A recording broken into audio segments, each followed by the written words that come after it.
പ്രിയപ്പെട്ട സബർമതി അക്കാദമിയുടെ സെക്രട്ടറി കൂടിയ എന്റെ പ്രിയപ്പെട്ട സുഹൃത്ത് ശ്രീ മനോജ്, പ്രിയപ്പെട്ട CV ശ്രീജിത്ത് ഉൾപ്പെടെയുള്ള സബർമതിയിലെ പ്രിയപ്പെട്ട സഹോദരങ്ങളെ, ഇന്നത്തെ ഈ ഒരു ദിവസം നമ്മൾ ഉദ്ദേശിക്കുന്നത് കാശ്മീരിനെ കുറിച്ചുള്ള രണ്ടാം ഭാഗമാണ്. ഒന്നാം ഭാഗം നമ്മൾക്ക് കഴിഞ്ഞ കുറച്ച് ആഴ്ചകൾക്ക് മുമ്പ് നമ്മൾക്ക് ചെയ്യാൻ പറ്റിയെങ്കിലും പിന്നീട് കുറച്ചൊരു ഇടവേളയ്ക്ക് ശേഷമാണ് നമ്മൾ കാശ്മീരിന്റെ രണ്ടാം ഭാഗത്തെക്കുറിച്ച് സംസാരിക്കാൻ ഇവിടെ ഇരിക്കുന്നത്. കാശ്മീരിനെ കുറിച്ച് പറയുമ്പോൾ അതിനിടയിൽ നടന്നിരിക്കുന്ന ചില സംഭവങ്ങൾ കൂടി നമ്മളുടെ മുമ്പിലേക്ക് വരും. കഴിഞ്ഞ ദിവസമാണ് നമുക്ക് എല്ലാവർക്കും അറിയാവുന്നതുപോലെ നെഹ്റു യുവകേന്ദ്രയുടെ പേര് മാറ്റിയതുമായി ബന്ധപ്പെട്ട ഒരു വിഷയം നമ്മുടെ മുമ്പിലുണ്ട്.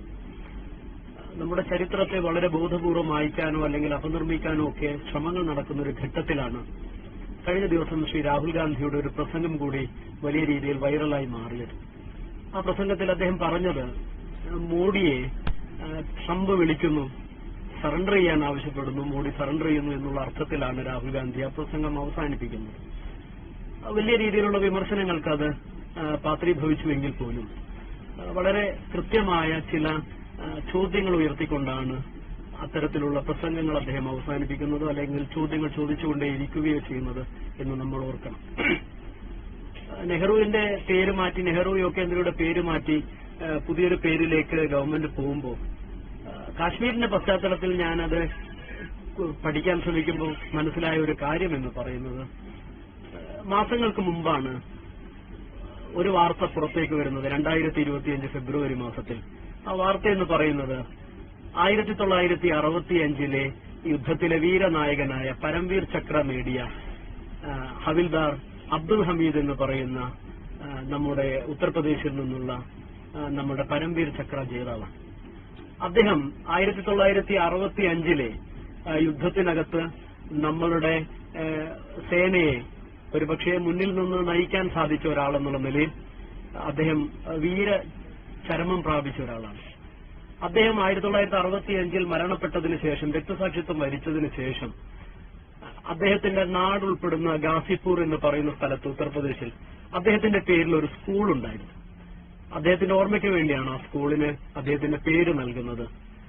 ആ സ്കൂളിന്റെ പേര് 2025 ഫെബ്രുവരി മാസത്തിൽ അവിടുത്തെ ഹെഡ്മാസ്റ്ററുടെ നേതൃത്വത്തിൽ സ്കൂളിന് പെയിന്റ് ചെയ്യുന്ന അവസരത്തിൽ ആ സ്കൂളിന്റെ പെയിന്റ് ചെയ്യുന്നു എന്നുള്ള വ്യാജേന, സ്കൂളിന്റെ ചുമരുകൾ പെയിന്റ് ചെയ്യുന്നു എന്നുള്ള വ്യാജേന അബ്ദുൽ ഹമീദിന്റെ പേര് ആ അവിടുത്തെ ഭിത്തികളിൽ നിന്ന്, ഒരുപക്ഷെ അതിന്റെ കവാടത്തിൽ നിന്ന്, അതിന്റെ ഗേറ്റുകളിൽ നിന്ന് മാറ്റപ്പെടുന്ന ഒരു ചിത്രം നമ്മുടെ മുമ്പിലേക്ക് വരുന്നുണ്ട്.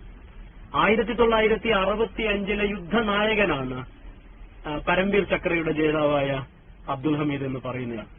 എന്തുകൊണ്ടായിരിക്കാം 1965 നിന്ന് 2025 എത്തി നിൽക്കുമ്പോൾ അബ്ദുൽ ഹമീദ് എന്ന് പറയുന്ന നമ്മളുടെ വീരനായകന്റെ പേര് സ്കൂളിന്റെ ചുമരുകളിൽ നിന്ന് മായ്ക്കപ്പെട്ടത് എന്നുള്ള ചോദ്യത്തിന്റെ ഉത്തരം നിൽക്കുന്നത്? അദ്ദേഹം ജന്മം കൊണ്ട് അദ്ദേഹം മുസ്ലിമായി പോയി എന്നുള്ളത് മാത്രമാണ് അദ്ദേഹത്തിന്റെ അയോഗ്യത എന്നുള്ളത് നമുക്ക് കാണാൻ വേണ്ടി പറ്റും. നമ്മൾ ആലോചിച്ച് നോക്കൂ, ദേശസ്നേഹത്തിന്റെ പേര് വലിയ വായിൽ വർത്തമാനം പറഞ്ഞുകൊണ്ടേയിരിക്കുന്ന ആളുകൾ ഭരിക്കുന്ന ഒരു നാട്ടിനകത്താണ് ഇത് സംഭവിക്കുന്നത് എന്നുകൂടി നമ്മൾ അറിയണം. വലിയ പ്രതിഷേധങ്ങൾക്കൊടുവിൽ നമ്മൾ അറിയേണ്ടത് അതിന്റെ പേര് വീണ്ടും അതിന്റെ കവാടത്തിനകത്ത് സ്ഥാപിക്കാൻ പറ്റിയെങ്കിലും അതിന്റെ ഗേറ്റുകൾക്ക് ഇപ്പോഴും ഉള്ളത് PM ശ്രീ എന്നുള്ള പേരിലാണ്. 2025 ഫെബ്രുവരി മാസം 24 ഹിന്ദുസ്ഥാൻ ടൈംസ് റിപ്പോർട്ട് ചെയ്ത വാർത്തയാണ്, കളർ ചിത്രത്തിലുള്ള വാർത്തയാണ്. അത് പിന്നീട് മേലിൽ നമ്മൾ കാണുന്ന ആ ബോർഡ് എന്ന് പറയുന്നത് അത് അബ്ദുൽ ഹമീദിന്റെ പേരിൽ പിന്നീട് പ്രതിഷേധത്തിനൊടുവിൽ സ്ഥാപിക്കപ്പെട്ടതാണ്. അപ്പോഴും ആ ഗേറ്റിന് മുകളിൽ PM ശ്രീ എന്ന് പറയുന്ന ഒരു ബോർഡ് നമ്മൾക്ക് കാണാൻ വേണ്ടി സാധിക്കും രണ്ട് ഭാഗത്തെയും ഗേറ്റുകളിൽ. അപ്പോൾ എങ്ങനെയാണ് ഇത് സംഭവിക്കുന്നതെന്ന് നമ്മൾ ആലോചിച്ച് നോക്കൂ. യുദ്ധത്തെക്കുറിച്ച് ചർച്ച ചെയ്യുന്നതിനിടയിൽ PM ഭക്ഷി എന്ന് പറയുന്ന 1965 യുദ്ധനായകൻ ബ്രിഗേഡിയറായ PM ഭക്ഷി വളരെ വലിയ രീതിയിൽ അദ്ദേഹം ചാനലുകൾക്കകത്തിരുന്ന് സർക്കാരിനോടുള്ള പ്രതിഷേധം പ്രകടിപ്പിക്കുന്നു. എന്തുകൊണ്ടാണ് നമ്മൾക്ക് യുദ്ധത്തിനകത്ത് വലിയ രീതിയിലുള്ള ഒരുപക്ഷെ സെറ്റ്ബാക്കുകൾ ചിലപ്പോഴെങ്കിലും ഉണ്ടാകുന്നത് എന്നുള്ളതിനെക്കുറിച്ച് വലിയ രീതിയിൽ അദ്ദേഹം പ്രതിഷേധം പ്രകടിപ്പിക്കുമ്പോൾ പറയുന്ന കാര്യങ്ങളിലൊന്ന്, അഗ്നിപഥ് പദ്ധതിയിലൂടെ നടപ്പിലാക്കപ്പെട്ടിരിക്കുന്ന അഗ്നിവീർമാരുടെ സെലക്ഷനകത്ത് എന്താണ് സംഭവിച്ചുകൊണ്ടിരിക്കുന്നത് എന്ന് അദ്ദേഹം പറയുന്നുണ്ട്. നോക്കൂ, ഈ രാജ്യത്തെ ഒരു പട്ടാളക്കാരനോട് നമ്മൾ ചെയ്യുന്നത് എന്താണ് എന്നുള്ളതിനെക്കുറിച്ച് അഗ്നിവീർ നമുക്ക് കാണിച്ചു തരുന്നുണ്ട്. 15-ാം തീയതി മാർച്ച് മാസം 2025 15-ാം തീയതി മാതൃഭൂമി പ്രസിദ്ധീകരിച്ച ഒരു പട്ടാളത്തിലേക്കുള്ള റിക്രൂട്ട്മെന്റിന്റെ ഒരു വാർത്തയാണിത്. നോക്കൂ, എങ്ങനെയാണ് അതിന്റെ ആപ്ലിക്കേഷൻ കോൾ ഫോർ ചെയ്യുന്നതെന്ന് നോക്കൂ നിങ്ങൾ. ഒന്നാമത്തെ കൊല്ലം ഈ രാജ്യത്തെ അഗ്നിവീറുകൾക്ക് കൊടുക്കുന്ന ശമ്പളം എന്ന് പറയുന്നത് പ്രതിമാസം 30,000 രൂപയാണ്. രണ്ടാമത്തെ വർഷം അദ്ദേഹത്തിന് നൽകുന്നത് 33,500 രൂപയാണ്. മൂന്നാമത്തെ വർഷം 36,000 രൂപയാണ്. നാലാമത്തെ വർഷം 40,000 രൂപ മാത്രമാണ്. നോക്കൂ, എത്രയോ പട്ടാളക്കാർ ഇന്ന് തിരികെ വന്ന് നമ്മളുടെ സർക്കാർ നൽകുന്ന പെൻഷൻ അനുഭവിക്കുമ്പോൾ പുതിയ അഗ്നിവീർമാർക്ക് പെൻഷൻ പോലുമില്ല എന്നുള്ള സത്യം നമ്മൾ മനസ്സിലാക്കണം. ഈ ഒരു പശ്ചാത്തലത്തിൽ നിന്നുകൊണ്ട് വേണം ഈ രാജ്യത്തെ പട്ടാളത്തോട്, ഈ രാജ്യത്തെ പ്രതിരോധ സംവിധാനങ്ങളോട് എങ്ങനെയാണ് ഈ രാജ്യം പ്രതികരിച്ചുകൊണ്ടിരുന്നത് കഴിഞ്ഞ കാലങ്ങളിൽ എന്നുള്ളത് കൂടി നമ്മൾ വിലയിരുത്താൻ എന്നാണ് എനിക്ക് അഭ്യർത്ഥിക്കാനുള്ളത്. നോക്കൂ, 1965 എന്ന് പറയുന്നത് ഈ രാജ്യത്തിന്റെ യുദ്ധചരിത്രത്തിനകത്ത്, കാശ്മീരിന്റെ യുദ്ധചരിത്രത്തിനകത്ത് സുവർണ ലിപികളാൽ എഴുതപ്പെട്ട ചരിത്രമാണ് എന്നുള്ളത് നമ്മൾ ഓർക്കണം.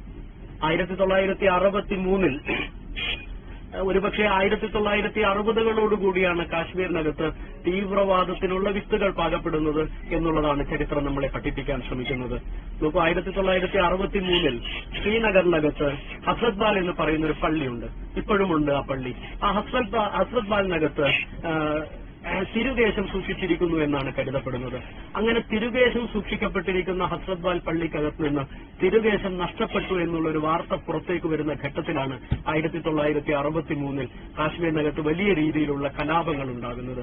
അങ്ങനെ കലാപമുണ്ടായപ്പോൾ പിന്നീട് ഒരാഴ്ചയ്ക്ക് ശേഷം ആ തിരുകേശം തിരികെ ലഭിച്ചു എന്ന് പറയുന്ന വാർത്ത പുറത്തേക്ക് വന്നതിന് ശേഷം മാത്രമാണ് കാശ്മീർ ശാന്തമായി മാറുന്നത്. പക്ഷെ അതിനിടയിൽ അവിടെ വലിയ രീതിയിൽ സംഘടനകളെ ഒരു കുടക്കീഴിലേക്ക് കൊണ്ടുവരാൻ സാധിച്ചെങ്കിലും പിന്നീട് ഈ തിരുകേശം ലഭിച്ചതിന് ശേഷവും കാശ്മീരിനകത്തുള്ള ഈ സംഘടനകളൊന്നും തന്നെ ചിതറിപ്പോകാതെ ആ ഒരു കുടക്കീഴിനകത്ത് നിന്നു എന്നുള്ളത് കൂടി നമ്മൾ അറിയണം. അങ്ങനെ നിന്നതിന് ശേഷം അതിനെ പ്രോത്സാഹിപ്പിക്കാൻ പാകിസ്ഥാൻ ശ്രമിച്ചുകൊണ്ടേയിരിക്കുന്നു. നോക്കൂ, 1964 ആകുമ്പോഴേക്ക് നെഹ്റു മരിക്കുന്നു. അങ്ങനെ നെഹ്റു മരിച്ചതിന് ശേഷം ഇന്ത്യ കണ്ടെത്തുന്ന ഇന്ത്യയുടെ പ്രധാനമന്ത്രി എന്ന് പറയുന്നത് കൃഷഘാത്രനായ ലാൽ ബഹദൂർ ശാസ്ത്രിയാണ്. ഇതാണ് പറ്റിയ അവസരം. ഒരുപക്ഷെ ലോകമാകമാനം സംഭവിച്ചുകൊണ്ടിരിക്കുന്ന വലിയ രീതിയിലുള്ള സാമ്പത്തിക മാന്ദ്യത്തിനിടയിൽ ഇന്ത്യ വലിയ രീതിയിൽ പട്ടിണിയും പരിവട്ടവുമായി പൊരുതിക്കൊണ്ടിരിക്കുന്ന ഒരു ഘട്ടത്തിൽ ഇതാണ് ഇന്ത്യയെ ആക്രമിക്കാൻ പറ്റിയ ഏറ്റവും നല്ല സമയമെന്ന് തെറ്റിദ്ധരിച്ച പാകിസ്ഥാനാണ് 1965 ആദ്യമായി ഒരുപക്ഷെ ഓഗസ്റ്റ് മാസത്തോടുകൂടി കാശ്മീരിനകത്തേക്ക് കാശ്മീർ താഴ്വര ആക്രമിക്കാൻ ശ്രമിക്കുന്നത്. അതിന്റെ പേര്, ആ ഓപ്പറേഷന് പാകിസ്ഥാൻ നൽകിയ പേര് ഓപ്പറേഷൻ ജിബ്രാൾട്ടർ എന്നായിരുന്നു. ഏതാണ്ട് 30,000-ഓളം കാശ്മീരി ഭടന്മാരെ സിവിലിയൻ വേഷത്തിനകത്തിരുത്തിക്കൊണ്ട് കാശ്മീരിനകത്തേക്ക് അതിക്രമിച്ചു കയറാൻ ഒരുപക്ഷെ 1947 നടത്തിയതുപോലുള്ള ഒരു സാധ്യത തേടാനുള്ള ശ്രമം പാകിസ്ഥാൻ നടത്തിയപ്പോഴാണ് അതിനെതിരെ ഇന്ത്യ പ്രതികരിക്കാൻ ശ്രമിക്കുന്നത്. അങ്ങനെ പ്രതികരിച്ച് ഏതാണ്ട് ഓപ്പറേഷൻ ജിബ്രാൾട്ടർ എന്ന് പറയുന്നതിനെ ഇന്ത്യ പ്രതിരോധിച്ച് പരാജയപ്പെടുത്തിയതിനു ശേഷം വീണ്ടും പാകിസ്ഥാൻ സെപ്റ്റംബർ മാസത്തോടുകൂടി വീണ്ടും ആക്രമണം കടുപ്പിക്കാൻ ശ്രമിക്കുന്നു. ഇന്ത്യ രാജ്യത്തിനകത്ത് ജമ്മു കാശ്മീരിനകത്തെ അക്നോർ എന്ന് പറയുന്ന മേഖല പിടിച്ചെടുക്കാൻ പാകിസ്ഥാൻ വീണ്ടും ശ്രമിക്കുമ്പോൾ ആ ഒരു ഓപ്പറേഷന് പാകിസ്ഥാൻ നൽകുന്ന പേര് ഓപ്പറേഷൻ ഗ്രാൻഡ് സ്ലാം എന്നാണ്. ആ ഗ്രാൻഡ് സ്ലാമിന്റെ ചിറകിലേറി പാകിസ്ഥാൻ ഇന്ത്യയുടെ അക്നൂർ മേഖല പിടിച്ചെടുക്കാൻ ശ്രമിക്കുമ്പോൾ ഇന്ത്യ അന്ന് വൈകുന്നേരത്തോടുകൂടി ഇതിനെ തന്നെ തിരിച്ചടിക്കാൻ ശ്രമിക്കുന്നുണ്ട്. ഇന്ത്യ പ്രതിരോധിക്കുക മാത്രമല്ല ചെയ്തത്. നമ്മൾ ഇപ്പൊ കേൾക്കുന്നത് പോലെ ബാലാക്കോട്ട് 2024 ആക്രമിച്ചപ്പോഴാണ് സ്വതന്ത്ര ഇന്ത്യയിൽ ആദ്യമായി പാകിസ്ഥാന്റെ അതിർത്തികൾ ഭേദിച്ച് നമ്മൾ ആക്രമണം സംഘടിപ്പിച്ചതെന്ന് പുതിയ ചരിത്രത്തിൽ പ്രചരിപ്പിക്കാൻ ശ്രമിക്കുമ്പോൾ നമ്മൾ അറിയേണ്ടത് അങ്ങനെയല്ല എന്നും കൃഷഗാത്രനായ ലാൽ ബഹദൂർ ശാസ്ത്രി, ഒരുപക്ഷെ ജവഹർലാൽ നെഹ്റു എന്ന് പറയുന്ന തലയെടുപ്പുള്ള ലോക ഭരണാധികാരിക്ക് ശേഷം ഇന്ത്യയുടെ അധികാരത്തിലേക്ക് എത്തിയ ലാൽ ബഹദൂർ ശാസ്ത്രിയുടെ കാലഘട്ടത്തിനകത്ത് ഇന്ത്യ അതിർത്തികൾ ഭേദിച്ച് ലാഹോറിനെ ആക്രമിച്ചിരുന്നു എന്ന് പറയുമ്പോൾ ആ ആക്രമണത്തിന് ഇന്ത്യ നൽകിയ പേര് 1965 ഓപ്പറേഷൻ റിഡിൽ എന്നായിരുന്നു. നോക്കൂ, 1965 ഓപ്പറേഷൻ റിഡിൽ സംഘടിപ്പിച്ച് ഇന്ത്യ പാകിസ്ഥാന്റെ ലാഹോറിനകത്തേക്ക് പ്രവേശിക്കാൻ ശ്രമിച്ചപ്പോൾ ഇന്ത്യക്ക് തടസ്സമായിരുന്നത് ഒരു കനാലാണ്. ആ കനാലിന്റെ ഇരുവശങ്ങളിലും കിഴക്കും പടിഞ്ഞാറും ഭാഗങ്ങളിലുള്ള കനാലുകളിലിരുന്ന് അതിനെ പ്രതിരോധിക്കാൻ പാകിസ്ഥാൻ ശ്രമിച്ചപ്പോൾ അതിനെ ഭേദിച്ച് ഒരു പാലമുണ്ടാക്കി ലാഹോറിന്റെ പട്ടണത്തിന്റെ തൊട്ടുമുമ്പിലേക്ക് എത്താൻ ഇന്ത്യൻ സേനയ്ക്ക് കഴിഞ്ഞു എന്നുള്ളത് ആ ഒരു വലിയ ഓപ്പറേഷന്റെ പ്രത്യേകതയായിരുന്നു. അത് കഴിഞ്ഞാണ് ഇന്ത്യ സിയാൽകോട്ട് ആക്രമിക്കാൻ ശ്രമിക്കുന്നത്. ആ ഓപ്പറേഷൻ ഇന്ത്യ നൽകിയിരിക്കുന്ന പേര് ഓപ്പറേഷൻ നേപ്പാൾ എന്നായിരുന്നു. നോക്കൂ, ഇങ്ങനെ രണ്ട് ആക്രമണ പദ്ധതികളിലൂടെ പാകിസ്ഥാന്റെ ജിബ്രാൾട്ടർ ഓപ്പറേഷനെയും പാകിസ്ഥാന്റെ അക്നൂർ മേഖലയിലെ ഗ്രാൻഡ് സ്ലാം ഓപ്പറേഷനെയും പരാജയപ്പെടുത്തിയ ഇന്ത്യ സംഘടിപ്പിച്ച അതിർത്തികൾ ഭേദിച്ചുള്ള 2 ആക്രമണങ്ങൾ എന്ന് പറയുന്നത് ഓപ്പറേഷൻ നേപ്പാളും അതുപോലെ തന്നെ ഓപ്പറേഷൻ റിബിലുമായിരുന്നു. നോക്കൂ, എന്നെല്ലാം ഈ പറയുന്ന കാശ്മീരിനകത്ത് യുദ്ധം ഉണ്ടായിട്ടുണ്ടോ? 47-ലായിക്കോട്ടെ 65-ൽ പിന്നീടായിക്കോട്ടെ, അന്നൊക്കെ അന്താരാഷ്ട്ര ഇടപെടലുകൾ ഉണ്ടായിട്ടുണ്ട് എന്നുള്ളത് സത്യമാണ്. അത് എത്രയെല്ലാം നിഷേധിക്കാൻ ശ്രമിച്ചാലും അതുണ്ടായിട്ടുണ്ട് എന്നുള്ളത് സത്യമാണ്. നോക്കൂ, അസർത്തർ എന്ന് പറയുന്ന കാശ്മീരിനകത്തുള്ള ഏറ്റവും ഉയർന്ന മേഖലയിൽ ഇരുന്നു കൊണ്ട് 2ാം ലോകമഹായുദ്ധത്തിന് ശേഷം ലോകം കണ്ട ഏറ്റവും വലിയ ടാങ്ക് യുദ്ധം നയിച്ചത് ഇന്ത്യയാണെന്ന് പറയുമ്പോൾ നമ്മൾ ഇപ്പോഴും ആലോചിക്കേണ്ടത് 97 പാകിസ്ഥാന്റെ ടാങ്കുകളെ ഇല്ലായ്മ ചെയ്ത യുദ്ധമാണ് 1965-ലെ യുദ്ധം. ഇന്നത്തേതുപോലെ കണക്കില്ലാത്ത നാശനഷ്ടങ്ങളെക്കുറിച്ച്, കണക്കില്ലാത്ത ആൾനാശങ്ങളെക്കുറിച്ച് കണക്കില്ലാത്ത യുദ്ധമായിരുന്നില്ല 65-ലെ യുദ്ധം എന്നുകൂടി നമ്മൾ അറിയണം. ആ 65-ലെ യുദ്ധത്തിനകത്ത് നമ്മൾക്ക് 19 ഓഫീസർമാരെ നഷ്ടപ്പെട്ടപ്പോൾ 564 സൈനികരെ കൂടി നമുക്ക് നഷ്ടപ്പെട്ടിരുന്നു. ഒപ്പം 5 ടാങ്കുകൾ നമുക്ക് നഷ്ടപ്പെട്ടിരുന്നു എന്നുകൂടി ചരിത്രം നമ്മളോട് പറയുന്നു. അപ്പോഴും 97 പാകിസ്ഥാന്റെ ടാങ്കുകളെ ഭേദിക്കാൻ, ഛിന്ന ഭിന്നമാക്കാൻ നമുക്ക് കഴിഞ്ഞപ്പോൾ അതിൽ 80 എണ്ണത്തിനെ പിടിച്ചെടുത്ത് നമ്മൾ ഇന്നും ഇന്ത്യയുടെ പട്ടാള മ്യൂസിയങ്ങളിൽ രാജ്യത്തെ പൌരന്മാർക്ക് കാണാൻ തക്ക വിധത്തിൽ ഇപ്പോഴും ഈ രാജ്യത്തിനകത്ത് പ്രദർശിപ്പിച്ചുകൊണ്ടേയിരിക്കുന്നുണ്ടെന്ന് പറയുമ്പോൾ എങ്ങനെയാണ് ഒരു യുദ്ധത്തിനകത്ത്, യുദ്ധശേഷമുള്ള സാഹചര്യങ്ങളെ എങ്ങനെയാണ് നമ്മൾക്ക് ഈ ലോകത്തിനു മുമ്പിൽ സത്യസന്ധമായി അവതരിപ്പിക്കാൻ സാധിക്കുക എന്ന് 65-ലെ യുദ്ധം നമ്മൾക്ക് കാണിച്ചു തരും. നോക്കൂ, 65-ലെ യുദ്ധം അവസാനിപ്പിക്കുന്നത് സോവിയറ്റ് റഷ്യ എന്ന് പറയുന്ന അന്നത്തെ 2 ഭാഗത്തുള്ള ശാക്തിക ചേരികളിൽ എന്നും നമ്മളോടൊപ്പം നിന്ന്, എന്നും ഇന്ത്യയോടൊപ്പം നിന്ന സോവിയറ്റ് യൂണിയനാണ്.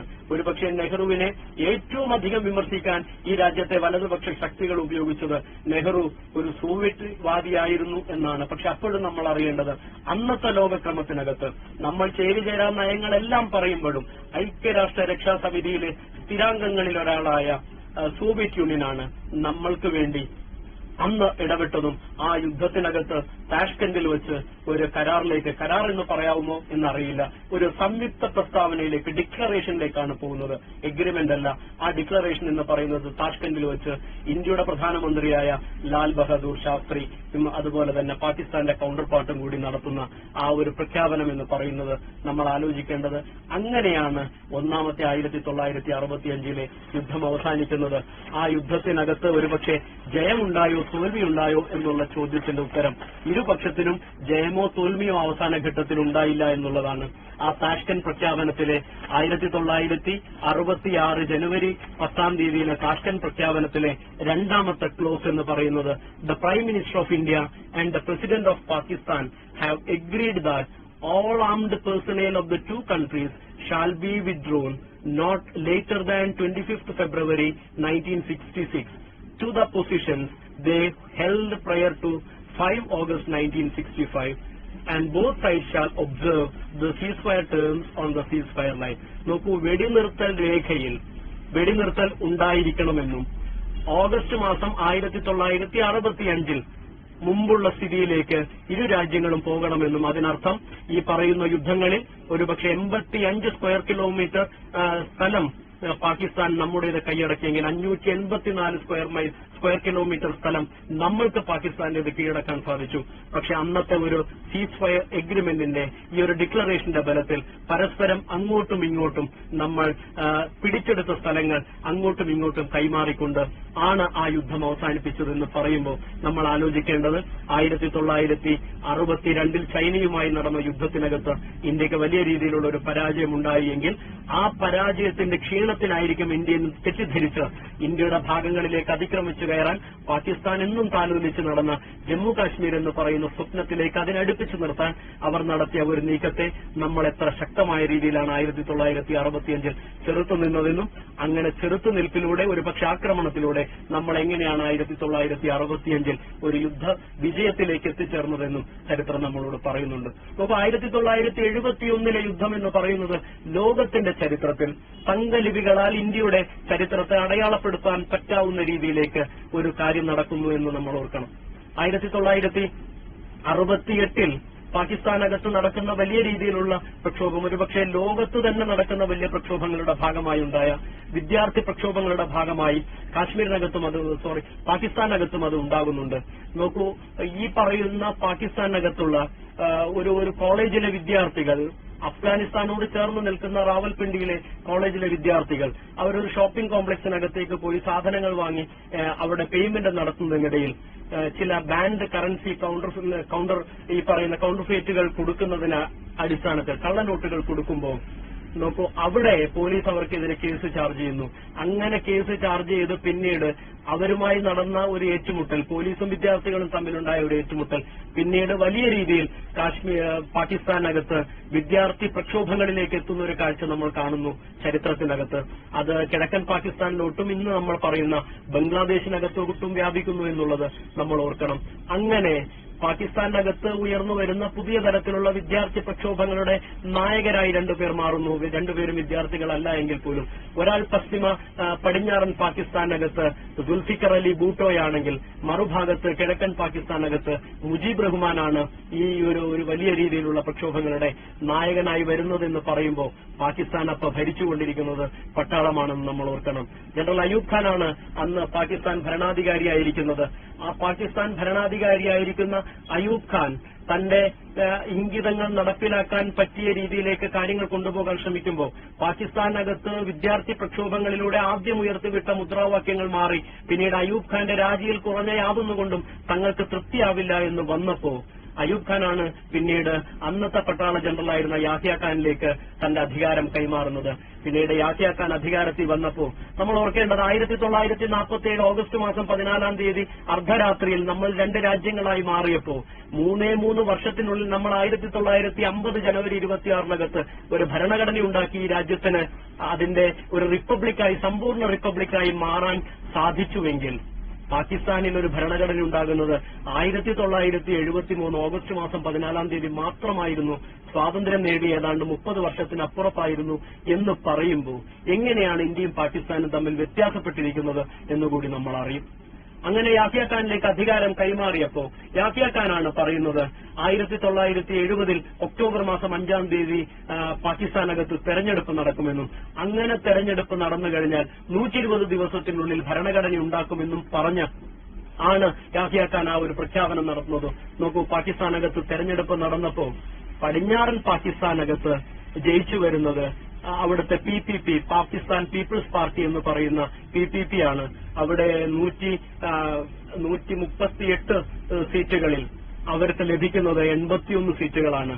മറുഭാഗത്ത് കിഴക്കൻ പാകിസ്ഥാനകത്ത് ഇന്നത്തെ ബംഗ്ലാദേശിനകത്ത് മുജീബുർ റഹ്മാൻ മത്സരിക്കുന്നു. മുജീബുർ റഹ്മാന്റെ അവാമി ലീഗ് എന്ന് പറയുന്ന പാർട്ടി മത്സരിക്കുന്നു. ഇന്നത്തെ ഷെയ്ഖ് ഹസീനയുടെ അച്ഛനായ മുജീബ് റഹ്മാൻ. ആ മുജീബ് റഹ്മാനാണ് ബംഗ്ലാദേശിന്റെ പിതാവ് എന്നറിയപ്പെടുന്നത്. ആ മുജീബ് റഹ്മാന്റെ നേതൃത്വത്തിലുള്ള അവാമി ലീഗ് മത്സരിക്കുമ്പോൾ അവർക്ക് കിട്ടുന്ന സീറ്റ് 163 സീറ്റുകളിൽ 162 സീറ്റുകൾ മുജീബ് റഹ്മാന്റെ പാർട്ടിക്ക് കിട്ടുമ്പോൾ നേരെ മറുഭാഗത്ത് പടിഞ്ഞാറൻ പാകിസ്ഥാനകത്ത് 88 സീറ്റുകളുമായി സുൽഫിക്കർ അലി ഭൂട്ടോയുടെ പാർട്ടി രണ്ടാം സ്ഥാനത്ത് മറുഭാഗത്ത് നിൽക്കുന്നു, പ്രതിപക്ഷത്ത് നിൽക്കുന്നു എന്ന് പറയുമ്പോഴാണ് പാകിസ്ഥാന്റെ സ്ഥിതി നിങ്ങൾ നോക്കും. രണ്ട് ഭാഗത്ത് രണ്ട് രാഷ്ട്രങ്ങൾ എന്നുള്ള രീതിയിലാണ് പാകിസ്ഥാൻ നിൽക്കുന്നത്. പടിഞ്ഞാറൻ പാകിസ്ഥാനകത്ത് അവാമി ലീഗിന് ഒരൊറ്റ സീറ്റ് പോലുമില്ല. കിഴക്കൻ പാകിസ്ഥാനകത്ത് പാകിസ്ഥാൻ പീപ്പിൾസ് പാർട്ടിക്ക് ഒരൊറ്റ സീറ്റ് പോലുമില്ല. പക്ഷേ ആ പാകിസ്ഥാൻ പീപ്പിൾസ് പാർട്ടിയുടെ നേരെ ഇരട്ടി സീറ്റുകളുമായി ബംഗ്ലാദേശിനകത്ത് അന്നത്തെ കിഴക്കൻ പാകിസ്ഥാനകത്ത് അവാമി ലീഗ് മുന്നേറ്റം നടത്തുമ്പോൾ സ്വാഭാവികമായി പാകിസ്ഥാന്റെ പ്രധാനമന്ത്രിയായി വരേണ്ടിയിരുന്നയാൾ മുജീബ് റഹ്മാനായിരുന്നു. നമുക്ക് 13-ാം തീയതി ഫെബ്രുവരി മാസം 13-ാം തീയതി ബംഗ്ലാദേശിലെ ധാക്കയിൽ നാഷണൽ അസംബ്ലി ചേരുമെന്ന് യാഹ്യ ഖാൻ പ്രഖ്യാപനം നടത്തുമ്പോൾ 15-ാം തീയതി സുൽഫിക്കർ അലി ഭൂട്ടോ പറയാണ് ഞങ്ങൾ ആ പാർലമെന്റ് സെഷനകത്ത് പങ്കെടുക്കില്ല എന്ന്. അവിടെ തുടങ്ങുന്നു ബംഗ്ലാദേശ് എന്ന് പറയുന്ന ഒരു രാജ്യത്തിന്റെ ജന്മത്തിനുള്ള ബീജാവാപം എന്ന് നമ്മൾ അറിയണം. മുക്തി ബാഹിനി എന്ന് പറയുന്ന സംഘടനയുടെ പേരിൽ ബംഗ്ലാദേശിനകത്ത് രൂപം കൊണ്ട ആ വലിയ രീതിയിലുള്ള ഒരു പ്രക്ഷോഭത്തെ പിന്തുണയ്ക്കാൻ ഇന്ത്യ നിർബന്ധിതമാകുന്ന ഘട്ടം എന്ന് പറയുന്നത് ഏതാണ്ട് ഇന്ത്യയിലേക്ക് ഒഴുകി വന്ന 10 ലക്ഷത്തിലധികം വരുന്ന വലിയ രീതിയിലുള്ള ഒരു അഭയാർത്ഥി പ്രവാഹമുണ്ട്.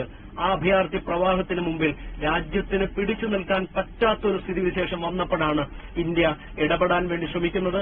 ഇന്ത്യ അതിനെ മുക്തിവാഹിനിയെ സഹായിക്കാൻ വേണ്ടി ശ്രമിക്കുന്നത്.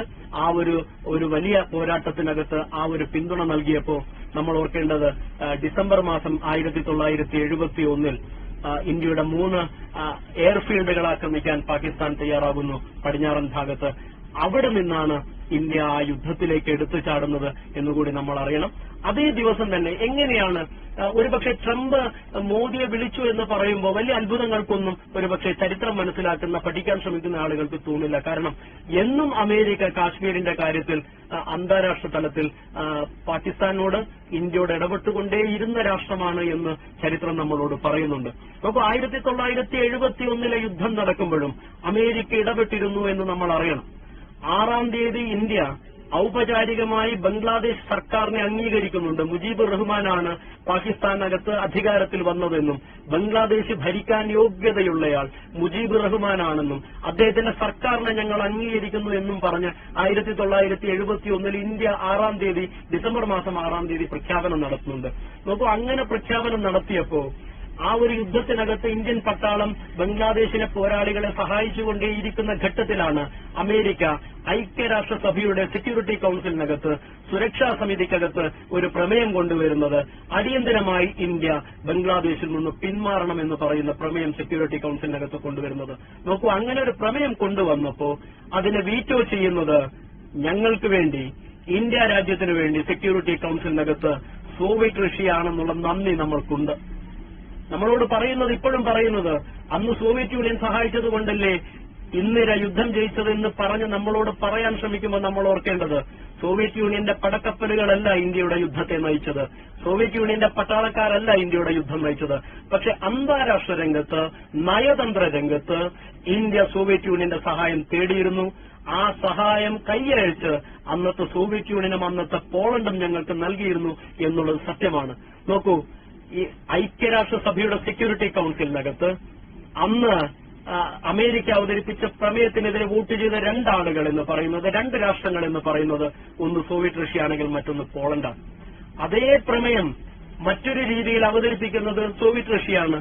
അതേ ദിവസം തന്നെ അങ്ങനെ അവതരിപ്പിക്കുന്ന പ്രമേയത്തിൽ പറയുന്നത്, ഇന്ത്യ ബംഗ്ലാദേശിൽ നിന്ന് ഇന്ത്യൻ സർക്കാർ ബംഗ്ലാദേശ് സർക്കാരിനെ അംഗീകരിച്ച സാഹചര്യത്തിൽ ബംഗ്ലാദേശിൽ നിന്ന് പാകിസ്ഥാന്റെ ആർമി പിന്മാറണമെന്നും അതേ തുടർന്ന് ഇന്ത്യൻ ആർമിയും പിന്മാറണമെന്ന് പറയുന്ന രീതിയിലാണ് റഷ്യൻ പ്രമേയം വരുന്നത്. ആ പ്രമേയത്തെ ചൈനയാണ് വീറ്റോ ചെയ്യുന്നത് സെക്യൂരിറ്റി കൌൺസിലിനകത്ത്. 2 പ്രമേയങ്ങൾ ഒരേ സമയത്ത് സെക്യൂരിറ്റി കൌൺസിലിനകത്ത് വീറ്റോ ചെയ്യപ്പെട്ട ഒരു ഘട്ടത്തിൽ പിന്നീടുണ്ടാകുന്ന സെക്യൂരിറ്റി കൌൺസിൽ ഐക്യരാഷ്ട്രസഭയുടെ രീതി എന്ന് പറയുന്നത് അത് ജനറൽ അസംബ്ലിക്കകത്ത് ചർച്ച ചെയ്യുക എന്നുള്ളതാണ്. ജനറൽ അസംബ്ലിക്കകത്ത് അത് ചർച്ച ചെയ്തപ്പോൾ നമ്മൾ ഓർക്കേണ്ടത്, UN ജനറൽ അസംബ്ലി പാസാക്കുന്ന പ്രമേയങ്ങളൊന്നും തന്നെ, അല്ലെങ്കിൽ തീരുമാനങ്ങൾ പലപ്പോഴും അംഗരാഷ്ട്രങ്ങൾ നടപ്പിലാക്കണമെന്ന് നിർബന്ധമുള്ള കാര്യമല്ല. പക്ഷെ സെക്യൂരിറ്റി കൌൺസിലിന്റെ തീരുമാനങ്ങൾ അങ്ങനെയല്ല എന്നുള്ളത് കൂടി നമ്മൾ ഓർക്കണം. അപ്പോ ജനറൽ അസംബ്ലിക്കകത്ത് അങ്ങനെ ഒരു പ്രമേയം വന്നപ്പോ 104 രാഷ്ട്രങ്ങൾ അന്താരാഷ്ട്ര രംഗത്ത് നമ്മൾക്കെതിരായിരുന്നു 1971 നമ്മൾ അറിയണം. 11 രാഷ്ട്രങ്ങൾ മാത്രമേ, സോവിയറ്റ് റഷ്യയും പോളണ്ടും ഉൾപ്പെടെയുള്ള 11 രാഷ്ട്രങ്ങൾ മാത്രമേ നമ്മളെ 1971 UN ജനറൽ അസംബ്ലിയിൽ പിന്തുണച്ചിരുന്നുള്ളൂ എന്നുള്ള കാര്യം അറിയണം. ആ ഒരു പ്രമേയത്തിന് ശേഷവും ഇന്ത്യ യാതൊന്നും കൂസാതെ അതിന്റെ യുദ്ധം തുടർന്നുകൊണ്ടേയിരുന്നപ്പോ ബംഗ്ലാദേശിനകത്ത് നമ്മൾ അറിയേണ്ടത്, 6-ാം തീയതി അമേരിക്ക മറ്റൊരു തീരുമാനമെടുക്കുന്നു. ഇന്ത്യക്കുള്ള മുഴുവൻ സാമ്പത്തിക സഹായങ്ങളും നിർത്തലാക്കാൻ തീരുമാനിക്കുന്നു. 2ാമത്തെ തീരുമാനം എന്ന് പറയുന്നത്, പാകിസ്ഥാനെ ആയുധം നൽകി കൈയയച്ച് സഹായിക്കാൻ അമേരിക്ക തീരുമാനിക്കുന്നു.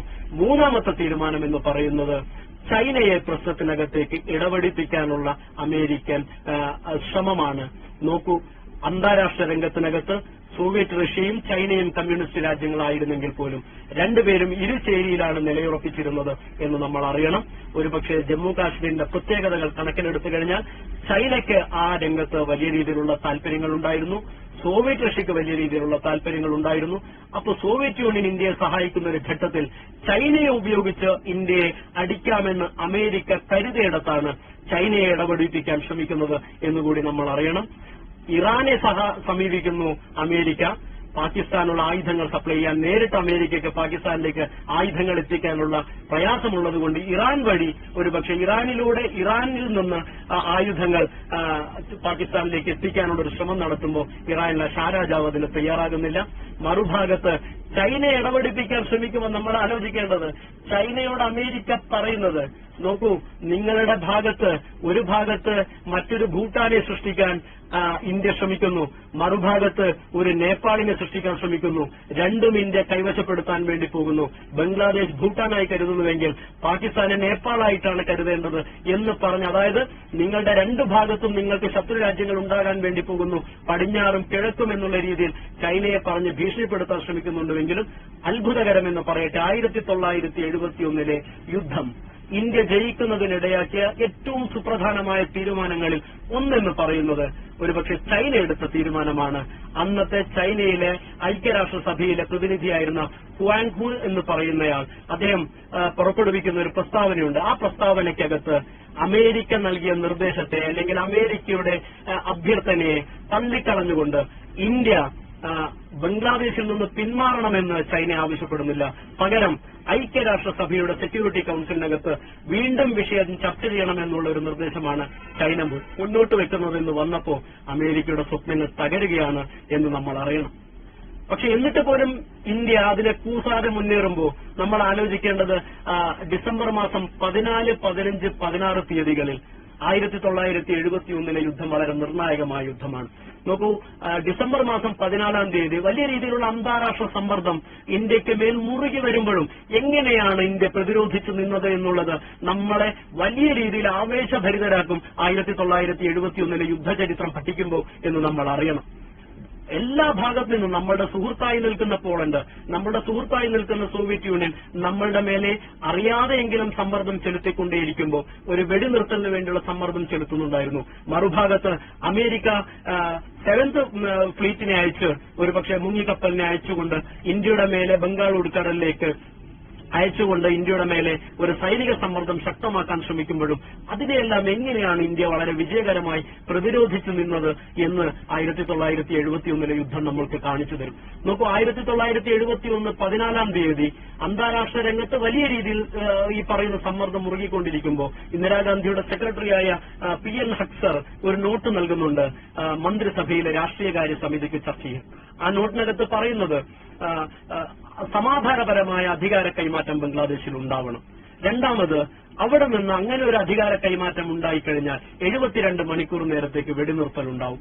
ആ ഒരു വെടിനിർത്തൽ പ്രഖ്യാപനം സമാധാനപരമായ അധികാര കൈമാറ്റവും ഒപ്പം പടിഞ്ഞാറൻ പാകിസ്ഥാനിൽ നിന്നുള്ള ആളുകൾക്ക് കിഴക്കൻ പാകിസ്ഥാനിലേക്ക് നീങ്ങാനും കിഴക്കൻ പാകിസ്ഥാനിൽ നിന്നുള്ള ആളുകൾക്ക് പടിഞ്ഞാറൻ പാകിസ്ഥാനിലേക്ക് നീങ്ങാനും ഐക്യരാഷ്ട്രസഭയുടെ മേൽനോട്ടത്തിനകത്ത് സ്വതന്ത്രമായ ഒരു സഞ്ചാരപാത ഉണ്ടായിരിക്കണം എന്ന് തുടങ്ങിയ 5-6 നിർദ്ദേശങ്ങൾ അടങ്ങിയ ഒരു നോട്ട് PN ഹക്സർ മന്ത്രിസഭയുടെ രാഷ്ട്രീയകാര്യ സമിതിയുടെ മുമ്പിലേക്ക് വെക്കുമ്പോൾ ആ കാര്യം ചർച്ച ചെയ്യാൻ മന്ത്രിസഭ യോഗം ചേരുമ്പോഴാണ് നമ്മൾ അറിയേണ്ടത് 15-ാം തീയതി ആകുമ്പോൾ 2 പ്രമേയങ്ങൾ ഐക്യരാഷ്ട്രസഭയുടെ മുമ്പിലേക്ക് വരും. നമ്മളെ അത്ഭുതപ്പെടുത്തിക്കൊണ്ട് നമ്മളോടൊപ്പം നിന്ന് പോളണ്ട് ഒരു പ്രമേയം അവതരിപ്പിക്കും. ആ പ്രമേയത്തിനകത്ത് PN ഹക്സറുടെ നിർദ്ദേശങ്ങൾ അടങ്ങിയ കാര്യങ്ങളും കൂടി ഉൾപ്പെടുത്തിക്കൊണ്ടാണ് പോളണ്ട് ആ പ്രമേയം അവതരിപ്പിക്കുന്നത്. ആ പ്രമേയത്തിനകത്ത് ചർച്ച നടക്കാനുള്ള സാഹചര്യം ഉണ്ടാകുമ്പോൾ മറുഭാഗത്ത് ബ്രിട്ടനും ഫ്രാൻസും ചേർന്ന് മറ്റൊരു പ്രമേയം കൂടി ഐക്യരാഷ്ട്രസഭയിൽ അവതരിപ്പിക്കും ഈ വെടിനിർത്തലുമായി ബന്ധപ്പെട്ട്. ഈ 2 കാര്യങ്ങളും ചർച്ച ചെയ്യുന്നതിനിടയിലേക്ക് വരുമ്പോൾ ബംഗ്ലാദേശ് യുദ്ധം മുറുകിക്കൊണ്ടിരിക്കുന്ന ഒരു ഘട്ടത്തിൽ യാഹ്യ ഖാൻ അവിടുത്തെ ബംഗ്ലാദേശിലെ ജനറലായിരിക്കുന്ന നിയാസിയോട് ചോദിക്കുന്നുണ്ട്, ഇനിയൊരു യുദ്ധം മുന്നോട്ട് കൊണ്ടുപോകുന്നതിൽ കാര്യമുണ്ടോ? നമ്മൾക്ക് വെടിനിർത്തലിലേക്ക് പോകുന്നതല്ലേ അഭികാമ്യം എന്ന് പറയുമ്പോൾ ആ കാര്യം അന്നത്തെ അമേരിക്കൻ അംബാസിഡർ വഴി, ബംഗ്ലാദേശിൽ നിന്നുള്ള അംബാസിഡർ വഴി ജനറൽ നിയാസി അറിയിക്കുമ്പോൾ അമേരിക്ക ശ്രമിക്കുന്നത് നിയാസിക്ക് ഇങ്ങനെ ഒരു പ്രപ്പോസൽ വെക്കാൻ അധികാരമുണ്ടോ എന്നാണ്. പക്ഷെ അമേരിക്കയുടെ ഇടപെടലിലൂടെ അന്നത്തെ ബംഗ്ലാദേശ് ഗവർണറായിരിക്കുന്ന മുഹമ്മദ് ഫർമാനിലൂടെ അമേരിക്ക ചോദിക്കാൻ ശ്രമിച്ചത് പാകിസ്ഥാന്റെ വിദേശകാര്യ വകുപ്പിന്റെ മന്ത്രിയായ ഭൂട്ടോയ്ക്ക് ഈ ഒരു നിർദ്ദേശം ഇന്ത്യൻ വിദേശകാര്യമന്ത്രിക്ക് മുമ്പിൽ വെക്കാൻ സാധിക്കുമോ എന്നുള്ളതാണ്. പക്ഷെ ഭൂട്ടോ ആ നിർദ്ദേശത്തെ തള്ളിക്കളഞ്ഞു. പക്ഷെ 15-ാം തീയതി ഈ പറയുന്ന സാഹചര്യം മുറുകി നിൽക്കുന്ന ഘട്ടത്തിൽ ഐക്യരാഷ്ട്രസഭയുടെ യോഗത്തിൽ പങ്കെടുക്കുന്നത് പാകിസ്ഥാന് വേണ്ടി ഭൂട്ടോയാണ്, ദുൽഫിക്കർ അലി ഭൂട്ടോയാണ്. അദ്ദേഹം ആ ഒരു യോഗത്തിൽ പങ്കെടുത്തുകൊണ്ട് ചെയ്യുന്നത് പോളണ്ടിന്റെ പ്രമേയത്തെ ഞങ്ങൾക്ക് പിന്തുണയ്ക്കുന്നതല്ലേ അഭികാമ്യമെന്ന് പാകിസ്ഥാൻ ഭരണാധികാരിയായ യാഹിയ ഖാൻ ചോദിക്കുന്നത് തള്ളിക്കളഞ്ഞുകൊണ്ട് ഭൂട്ടോ ചെയ്യുന്നത് തന്റെ പ്രസംഗത്തിനകത്ത് പോളണ്ടിന്റെ പ്രമേയം തള്ളിക്കളയുകയും ഒപ്പം ഐക്യരാഷ്ട്രസഭയുടെ യോഗത്തിനകത്ത് വെച്ച് പോളണ്ടിന്റെ പ്രമേയം കീറിയെറിഞ്ഞ് വാക്കൌട്ട് നടത്തിയ ഭൂട്ടോയെ നമ്മൾ കാണുന്നു. നോക്കൂ, 1971 യുദ്ധം ജയിപ്പിക്കുന്നതിൽ ഏറ്റവും പ്രധാനപ്പെട്ട പങ്ക് വഹിച്ച 2 തീരുമാനങ്ങൾ എന്ന് പറയുന്നത് ഒരുപക്ഷെ ചൈന ഈ കാര്യത്തിൽ ഇടപെട്ടില്ല എന്നുള്ളത് ഒന്നാമത്തെ കാര്യമാണെങ്കിൽ, രണ്ടാമത്തെ കാര്യം എന്ന് പറയുന്നത് ഒരുപക്ഷെ ഒരു വെടിനിർത്തലിനുള്ള സുവർണാവസരമുണ്ടായിരുന്ന പാകിസ്ഥാന്റെ മുമ്പിൽ ഭൂട്ടോ ചെയ്ത കാര്യം ഐക്യരാഷ്ട്രസഭയുടെ യോഗത്തിൽ വെച്ച് പോളണ്ടിന്റെ പ്രമേയം കീറിയെറിഞ്ഞ് ഇറങ്ങി വന്നതാണ് എന്നുള്ളത് കൂടി നമ്മൾ അറിയണം. അതായിരുന്നു അതിന്റെ ടേണിംഗ് പോയിന്റ് എന്ന് പറയുന്നത്. നോക്കൂ, പിന്നീടുണ്ടായത് ചരിത്രത്തിന്റെ ഭാഗമാണ്. 16-ാം തീയതി കാലത്ത് 15-ാം തീയതി വൈകുന്നേരത്തോടുകൂടി ജനറൽ നിയാസിയുടെ വെടിനിർത്തലിനുള്ള അഭ്യർത്ഥന മനേക്ഷായുടെ മുമ്പിലേക്ക് വന്നപ്പോൾ, ഇന്ത്യയുടെ ജനറലിന്റെ മുമ്പിലേക്ക് വന്നപ്പോൾ മനേക്ഷ ഇന്ത്യൻ ഭരണാധികാരികളുമായി ചർച്ച ചെയ്തെടുത്ത തീരുമാനത്തിന്റെ ഭാഗമായി നിയാസിയോട് പറയുന്ന കാര്യമെന്ന് പറയുന്നത്, നാളെ ഉച്ചയ്ക്ക് 12:30 മണിക്ക് മുമ്പ് ഇന്ത്യയുടെ ഓഫീസറായിരിക്കുന്ന കമാൻഡിംഗ് ഓഫീസറായിരിക്കുന്ന ജനറൽ JFR ജേക്കബ് അങ്ങോട്ടേക്ക് വരുമെന്നും 4 മണിയാകുമ്പോൾ JFR ജേക്കബിന് മുമ്പിൽ നിങ്ങൾ കീഴടങ്ങണമെന്നുമുള്ള നിർദ്ദേശമാണ് അറിയിക്കുന്നതെന്ന് പറയുമ്പോൾ 12:30 മണിക്ക് അവിടെ എത്തുമെന്ന് പറഞ്ഞത് ജേക്കബ് എത്തുന്നത് 1 മണിയോടുകൂടിയാണ് ധാക്കയിൽ. ആ 1 മണിക്ക് എത്തിക്കഴിഞ്ഞപ്പോ സറണ്ടറിൽ കുറഞ്ഞ യാതൊന്നുകൊണ്ടും പാകിസ്ഥാനെ 1 ഇഞ്ച് പോലും മുന്നോട്ട് പോകാൻ സമ്മതിക്കില്ല എന്ന് പറഞ്ഞ് 4 മണിക്ക് മുമ്പ് 16-ാം തീയതി 4 മണിക്ക് മുമ്പ് സറണ്ടർ ചെയ്യണമെന്ന് പറഞ്ഞുകൊടുത്ത മനേക്ഷായുടെ നിർദ്ദേശത്തിന് മുമ്പിൽ 4:55 ധാക്കയുടെ മുന്നിൽ വെച്ച് പാകിസ്ഥാന്റെ പട്ടാളം 93,000 പട്ടാളം ഇന്ത്യയുടെ പട്ടാളത്തിന് മുമ്പിൽ നടന്ന ചരിത്ര പ്രസിദ്ധമായ കീഴടങ്ങൽ എന്ന് പറയുന്നത് ലോകത്തിന്റെ ചരിത്രത്തിലെ ഏറ്റവും വലിയ യുദ്ധവിജയങ്ങളിൽ ഒന്നാണ് എന്ന് നമ്മൾക്ക് അഭിമാനത്തോടുകൂടി പറയാൻ സാധിക്കും.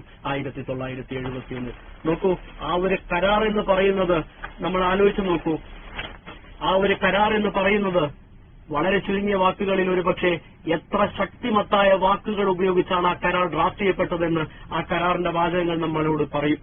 This surrender includes all Pakistan land, air and naval forces, as also all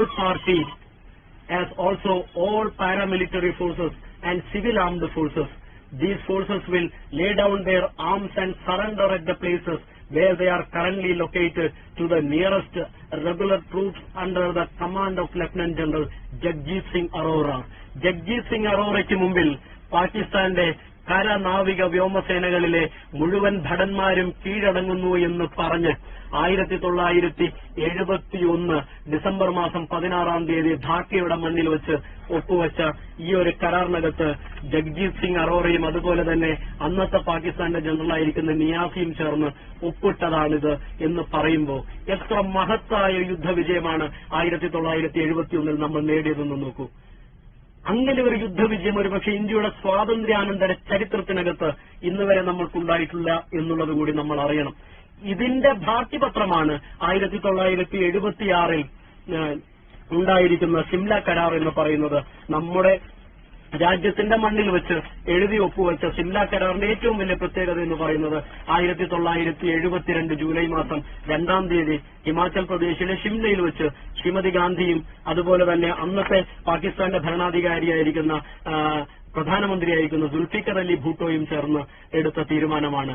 ആ തീരുമാനത്തിലൂടെയാണ് നമ്മൾ അറിയേണ്ടത് 1947 നമ്മളുടെ കാശ്മീർ വിഷയം ഐക്യരാഷ്ട്രസഭയുടെ മുന്നിലെത്തിച്ച് ഒരു ഒത്തുതീർപ്പിന് വേണ്ടിയുള്ള ശ്രമം നമ്മൾ നടത്തിയപ്പോഴും 1972 ഷിംല കരാറിന് ഏറ്റവും വലിയ 2 പ്രത്യേകത എന്ന് പറയുന്നത് അന്നുണ്ടാക്കിയ വെടിനിർത്തൽ രേഖ LOC ആയി ലൈൻ ഓഫ് കൺട്രോളായി അംഗീകരിക്കപ്പെട്ടു എന്നുള്ളതാണ് 1972 ഷിംല കരാറിന്റെ ഏറ്റവും വലിയ പ്രത്യേകതകളിൽ ഒന്ന്.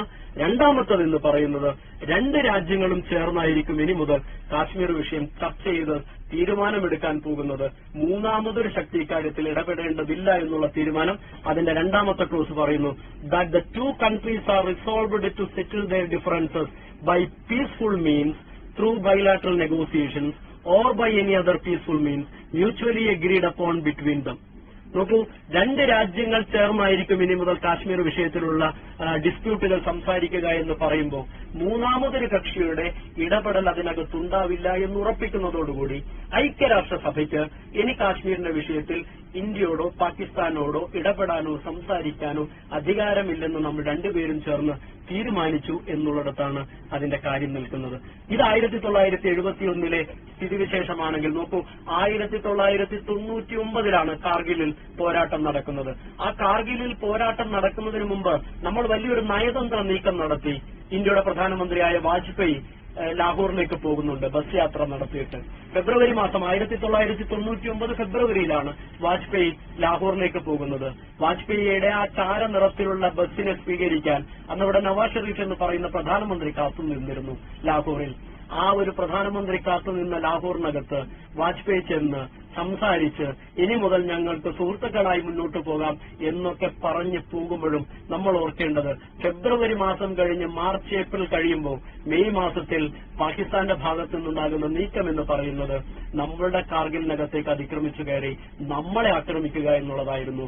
വിജയകരമായ കാർഗിൽ യുദ്ധത്തിൽ ടൈഗർ ഹിൽസ് ഉൾപ്പെടെ നമ്മൾ പിടിച്ചെടുത്ത് അവിടുത്തെ ഏറ്റവും ഉയർന്ന സ്ഥലങ്ങളിൽ നിന്ന് മുഴുവൻ പാകിസ്ഥാനെ തുരത്തിയോടിച്ച് നമ്മൾ 1999 യുദ്ധവിജയം നേടി. ജൂലൈ മാസം 26 യുദ്ധവിജയം നേടി നമ്മൾ കാർഗിൽ വിജയ ദിവസ് ആഘോഷിക്കുമ്പോഴും നമ്മൾ ഓർക്കേണ്ടത് അന്നും നമ്മൾക്ക് പറ്റി വലിയ രീതിയിലുള്ള നഷ്ടങ്ങൾ. ഒരുപക്ഷെ നമ്മളുടെ സൈനിക യുദ്ധ ചരിത്രത്തിൽ നമ്മൾക്കുണ്ടായ ഏറ്റവും വലിയ ഓഫീസർമാരുടെ നഷ്ടം എന്ന് പറയുന്നത് നമ്മൾക്ക് 589 കമ്മീഷൻഡ് ഓഫീസർമാരെ നഷ്ടപ്പെട്ടു എന്നുള്ളതാണ്.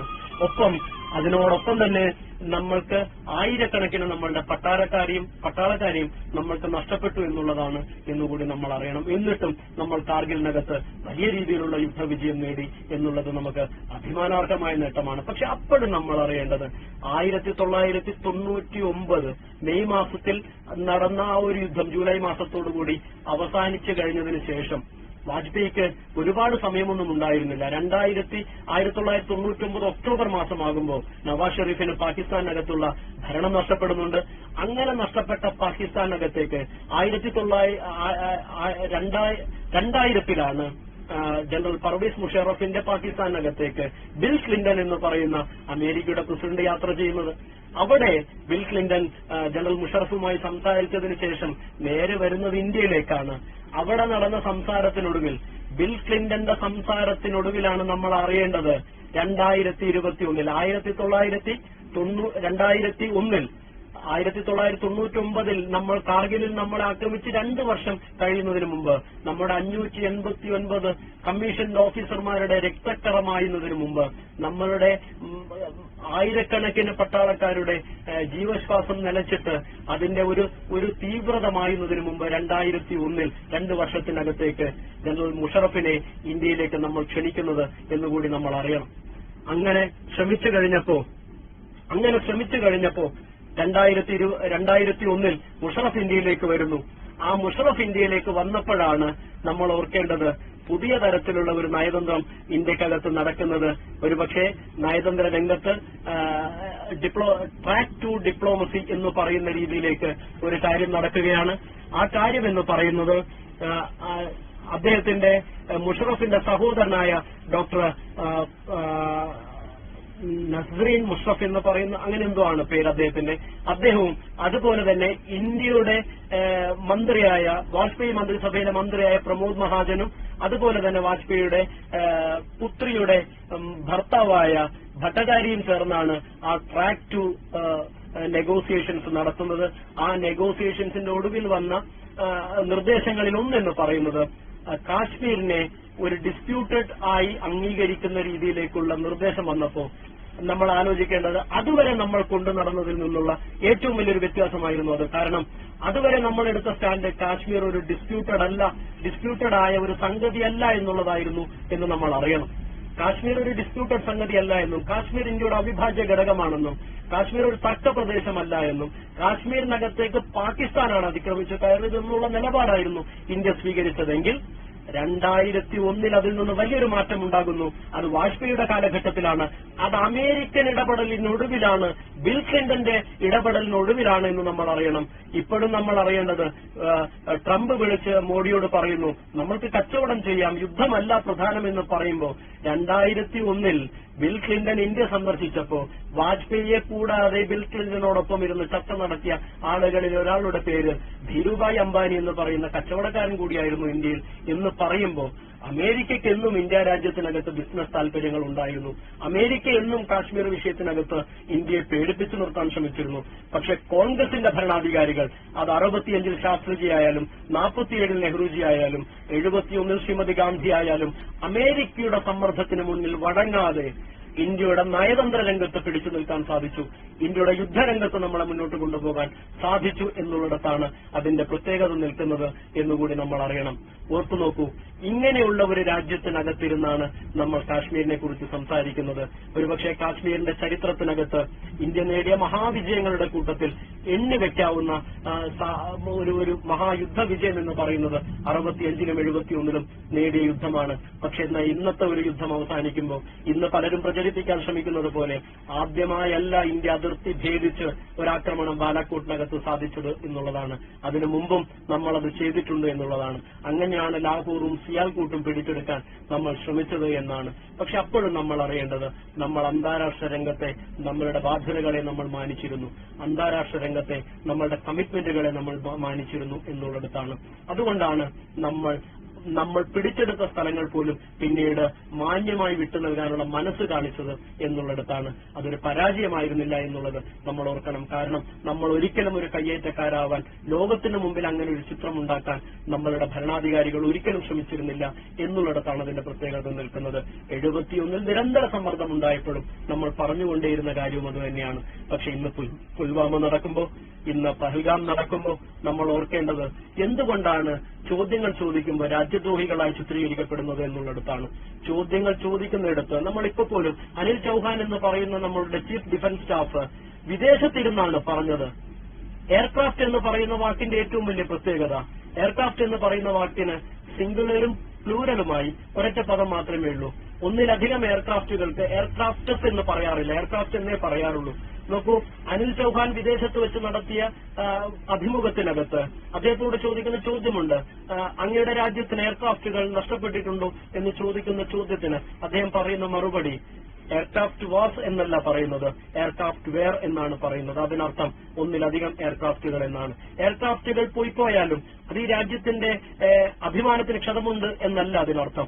പക്ഷേ അങ്ങനെ ഒരു സംഭവം നടന്നിട്ടുണ്ടെങ്കിൽ നോക്കൂ, നമ്മൾ 1965 യുദ്ധം കഴിഞ്ഞപ്പോൾ പാകിസ്ഥാനിൽ നിന്ന് പിടിച്ചെടുത്ത ടാങ്കുകളെ ഇന്നും ഈ രാജ്യത്തിന്റെ പട്ടാളത്തിന്റെ മ്യൂസിയങ്ങൾക്കകത്ത് പ്രദർശനത്തിന് വെക്കുന്നുണ്ട് എന്ന് പറയുമ്പോൾ ചില കാര്യങ്ങളിൽ ഈ രാജ്യത്തെ ജനതയോട് പറയാനെങ്കിലും ഈ രാജ്യത്തെ ഭരണാധികാരികൾക്ക് ബാധ്യതയുണ്ട് എന്ന് നമ്മൾ ആലോചിച്ച് നോക്കണം. 31 രാജ്യങ്ങളിലേക്ക് നമ്മളുടെ പ്രതിനിധികൾ പോയി തിരിച്ചു വരുമ്പോൾ എന്താണ് നേടിയത് എന്നുള്ള ചോദ്യത്തിന് ഉത്തരം നൽകാനുള്ള ബാധ്യത ഇവിടുത്തെ ഭരണകൂടത്തിനുണ്ട്.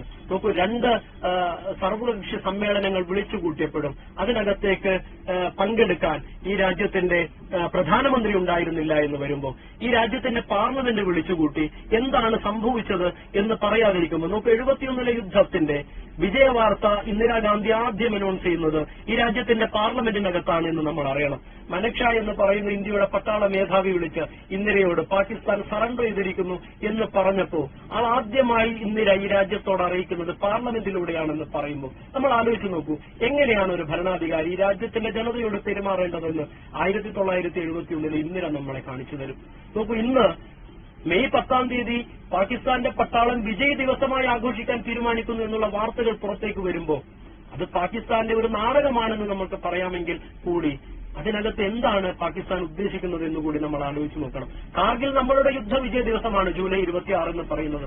പക്ഷെ മെയ് 10, 2025 മെയ് 10 പാകിസ്ഥാന്റെ യുദ്ധ വിജയ ദിവസമായി ആഘോഷിക്കാൻ അവിടുത്തെ പട്ടാളം തീരുമാനിക്കുമ്പോൾ അവിടുത്തെ പട്ടാള മേധാവിയെ ഫീൽഡ് മാർഷലായി പ്രൊമോട്ട് ചെയ്യാൻ വേണ്ടി തീരുമാനിക്കുമ്പോൾ ഈ പറയുന്ന ഇപ്പോഴത്തെ ഏറ്റവും പുതിയ യുദ്ധത്തിനകത്ത് പഹൽഗാമിലൂടെ ഉണ്ടായിരിക്കുന്ന യുദ്ധത്തിനകത്ത് യുദ്ധവിജയത്തിലൂടെയാണ് അത് സംഭവിക്കുന്നത് എന്ന് പറയുമ്പോൾ ഈ രാജ്യത്തോട് യാഥാർത്ഥ്യം പറയാൻ ഈ രാജ്യം ഭരിക്കുന്ന ഭരണാധികാരികൾക്ക് ബാധ്യതയുണ്ട് എന്നുള്ളത് കൂടി നമ്മൾ അറിയണം. ഒരുപക്ഷെ കാശ്മീരിന്റെ ചരിത്രം എന്ന് പറയുന്നത്, ഈ രാജ്യത്തിന്റെ അവിഭാജ്യ ഘടകമായി നിൽക്കുന്ന കാശ്മീർ എന്ന് പറയുന്നത് ഒരിക്കലും വേർപെടുത്താനാകാത്ത വിധം കാശ്മീർ ഇന്ത്യയുടെ ഭാഗമാണ് എന്നുള്ള യാഥാർത്ഥ്യത്തിന് മുമ്പിൽ നമ്മൾ നിൽക്കുമ്പോൾ പാകിസ്ഥാനല്ല മറ്റേതൊരു രാജ്യത്തിനും ഇന്ത്യയുടെ അതിർത്തിക്കകത്തേക്ക് വന്നാൽ ചുട്ട മറുപടി നൽകാൻ നമുക്ക് ബാധ്യതയുണ്ടെന്ന് കൂടി നമ്മൾ അറിയുന്നു. അതിന്റെ തെളിവുകളാണ് നമ്മൾ കഴിഞ്ഞ കാലങ്ങളിൽ യുദ്ധങ്ങളിലൂടെ നേടിയെടുത്തത്, ഈ ലോകത്തിന് മുമ്പിൽ പ്രദർശിപ്പിച്ചത് എന്നുകൂടി നമ്മൾ അറിയണം. ഒരുപക്ഷെ പുതിയ കാലത്തെ വർത്തമാനം എന്ന് പറയുന്നത് കാശ്മീരിനെ കുറിച്ച് ഒരുപാട് ആളുകൾക്ക് ഇപ്പോഴും ബോധ്യമുള്ള കാര്യമായതുകൊണ്ടാണ് ഞാൻ അതിനകത്തേക്ക് ഡീറ്റെയിൽ ആയി പോകാത്തത്. പക്ഷെ അപ്പോഴും നമ്മളെ ആക്രമിച്ച 4 പേർ, നമ്മളുടെ 26 സഹോദരങ്ങളിലെ നിരത്തി നിർത്തി വെടിവെച്ചു കൊന്ന 4 പേർ ഇപ്പോഴും കാണാമറയത്താണെന്ന് പറയുമ്പോൾ, ഈ പറയുന്ന നമ്മളുടെ ബോംബെ ആക്രമണ കേസിലെ പ്രതിയെ, നമുക്ക് അജ്മൽ കസബിനെ നമുക്ക് പാകിസ്ഥാനോട് ഡയറക്റ്റായി ലിങ്ക് ചെയ്യാവുന്ന വിധം നമ്മൾ ഈ ലോകത്തിന് മുമ്പിൽ കാണിച്ചു കൊടുത്തപ്പോ നമ്മൾ ആലോചിക്കേണ്ടത് ബോംബെ അറ്റാക്ക് നടത്തിയത് പാകിസ്ഥാനാണെന്ന് ലോകത്തിന് മുമ്പിൽ ബോധ്യപ്പെടുത്തി കൊടുക്കാൻ നമ്മൾക്ക് സാധിച്ചു. പക്ഷെ അപ്പോഴും പഹൽഗാമിൽ പാകിസ്ഥാനായിരുന്നു നടത്തിയതെന്ന് കാണിക്കാൻ ഇപ്പോഴും നമ്മൾക്ക് സാധിച്ചിട്ടില്ല എന്നുള്ളത് നമ്മുടെ മുമ്പിലെ ഏറ്റവും വലിയ ചോദ്യചിഹ്നമായി നിൽക്കുന്നു. മറുപടി പറയേണ്ടത് ഈ രാജ്യത്തിന്റെ ഭരണകൂടമാണ്. ചോദ്യം ചോദിക്കുന്നവരെ രാജ്യദ്രോഹികളാക്കാനല്ല ശ്രമിക്കേണ്ടത്, മറിച്ച് ഈ രാജ്യത്തിന് വേണ്ടി ജീവത്യാഗം ചെയ്ത ആളുകളുടെ പരമ്പരയിലാണ് ഈ രാജ്യത്തെ ചോദ്യം ചോദിക്കുന്ന ആളുകൾ എന്ന് മാത്രം സൂചിപ്പിക്കാനാണ് ഈ അവസരം ഉപയോഗിക്കുന്നത് എന്ന് മാത്രം സൂചിപ്പിച്ചുകൊണ്ട് ഈ ക്ലാസിൽ പങ്കെടുക്കാൻ സന്മനസ് കാണിച്ച നിങ്ങൾ ഓരോരുത്തരോടും നന്ദി പറഞ്ഞുകൊണ്ട് ഞാൻ അവസാനിപ്പിക്കുന്നു. നന്ദി, നമസ്കാരം, ജയ് ഹിന്ദ്.